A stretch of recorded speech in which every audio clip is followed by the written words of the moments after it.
Amateur de réalité virtuelle et de technologie immersive, c'est nickdetr.fr et aujourd'hui je viens tester ça pour vous. C'est quoi? C'est le VR Cover pour l'Oculus Quest. Alors pour ceux qui ne savent pas ce que c'est qu'un VR Cover, en fait le principe ça va être d'aller retirer la mousse officielle pour la remplacer par un support fourni par VR Cover qui va venir se clipser en fait à l'intérieur à la place du support officiel. C'est exactement le même moulage et on va venir scratcher cette mousse sur le support fourni par VR Cover. Vous avez une petite encoche juste derrière en plein milieu, ça vous permet comme ça de savoir où partir. Vous mettez ça pile au milieu au niveau de votre sangle du coup et vous pouvez comme ça aller venir scratcher toutes les parties. Alors il y a une technique, vous ferez bien gaffe à aller scratcher le bout qui est ici, au bout en fait du scratch. Pourquoi? Parce que sinon ça va dépasser sur votre nez et vous allez voir que c'est super désagréable et super inconfortable.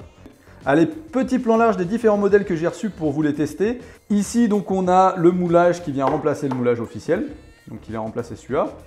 Donc ici j'ai une couverture en fait VR Cover qui est une espèce de couverture, tout ce qu'il y a de plus classique et qui peut venir se mettre par-dessus en fait soit la mousse officielle, soit les mousses en simili-cuir qui sont ici. Tout simplement pour donner un aspect plutôt tissu que plutôt cuir en fonction de votre préférence et surtout pouvoir la retirer très facilement et pouvoir la mettre au lavage très facilement également. Ici j'ai deux mousses simili-cuir qui m'ont donc été transmises par VR Cover.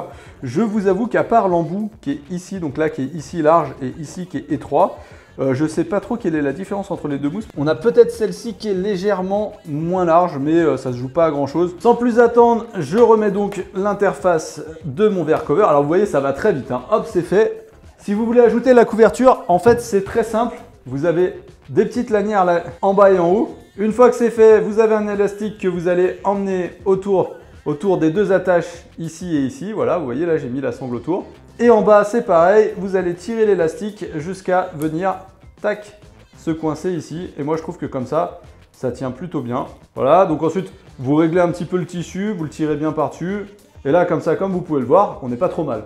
Et si je vais bien sûr toutes les tester, je vais d'abord commencer par la version simili-cuir qui est la moins large des deux et qui me paraît être la plus adaptée pour moi.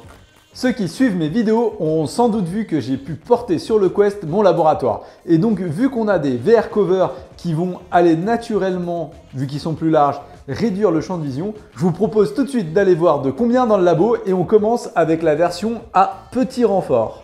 Donc pour le test, c'est très simple, je prends mes doubles bâtons, je me mets parfaitement au milieu de la zone et du coup on va aller tendre les deux bâtons devant jusqu'à obtenir notre champ de vision maximal.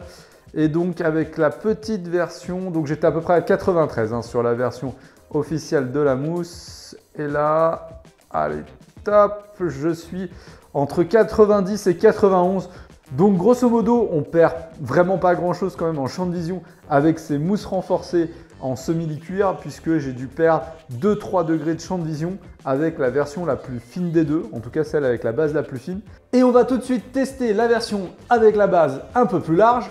Voilà, je dirais entre 88 et 89 degrés de champ de vision avec le cover le plus large, celui vraiment qui est épais, y compris en dessous. Donc sur cette version-là, on repère environ, allez, on va dire 1 à 2 degrés de champ de vision supplémentaires. Ce qui fait que même sur la version la plus large, vous avez au grand maximum 5 degrés de perte de champ de vision par rapport à la mousse officielle. Ce qui reste pour moi largement acceptable compte tenu du confort qu'il apporte. Alors par contre, dans les choses peut-être un petit peu remarquable, c'est que plus on va élargir la base, donc sur le premier modèle dans un premier temps, puis encore un peu plus sur le deuxième, et plus on a un peu d'espace ici sous le nez, donc on verra un petit peu plus de jour qu'avec la mousse officielle. Là encore, c'est assez mineur pour que personnellement, je ne remarque pas plus la différence que ça. Allez, gros avantage pour tester le VR Cover, j'ai tendance à marquer très vite en fait sur la peau. Donc là, j'ai fait 20 minutes de VR un peu intensive avec un peu de transpiration du coup. Et donc voilà à quoi ressemble ma red face comme on dit. Donc ma marque rouge, je ne sais pas si elle se voit beaucoup. Et donc le verdict après 20 minutes de jeu avec la mousse officielle dans les mêmes conditions. Voilà, je sais pas du tout ce que ça donne, on verra si c'est mieux avec la mousse VR Cover ou avec la mousse officielle. J'ai pu tester la version la plus large également dans des sessions encore plus intenses, par exemple la vidéo crit que vous avez peut-être pu voir. Et franchement, là encore, au bout d'une heure de jeu, je préfère largement cette mousse-là à la mousse officielle. Elle m'irrite beaucoup moins la peau, je dois faire une sorte de réaction hypoallergénique personnellement à la mousse officielle. Et ça me gratte pas mal quoi, quand je l'utilise. Alors certes, c'est pas exempt de tout défaut. Déjà, on aimera ou non avoir le simili-cuir collé sur la peau.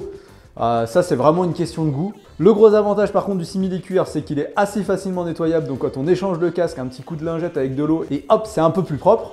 Dans les inconvénients, on a un champ de vision légèrement réduit, mais franchement, c'est largement acceptable. On a également un petit écart supplémentaire au niveau du nez, à voir si ça vous dérange ou non. Là encore, pour moi, c'est assez mineur et je préfère donc privilégier le confort de répartition du poids sur l'ensemble du visage. J'apprécie vraiment le moelleux de ces versions simili-cuir.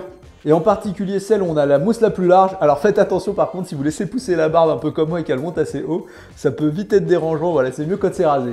Pour la version un peu plus tissu, pour l'avoir pas mal testé, je trouve la sensation légèrement plus douce que la mousse officielle, mais c'est pas majeur. Après, c'est pratique à nettoyer. Voilà, moi je conseillerais plutôt la version simili-cuir qui, je trouve, apporte quelque chose de supplémentaire en termes de confort et en termes d'hygiène quand on fait tourner le casque ou quand on fait du sport avec. Ça absorbe moins la transpiration aussi, ce qui semble un peu plus hygiénique. Donc mon conseil se porterait plutôt vers ces versions-là qui sont plutôt autour de 30 $ de mémoire que la version à 20 $ qui pour moi apporte un peu moins, si ce n'est la possibilité d'être facilement lavable. Voilà, en tout cas j'espère que cette vidéo vous aura apporté un petit peu d'informations sur cet accessoire qui peut s'avérer peut-être indispensable pour certains.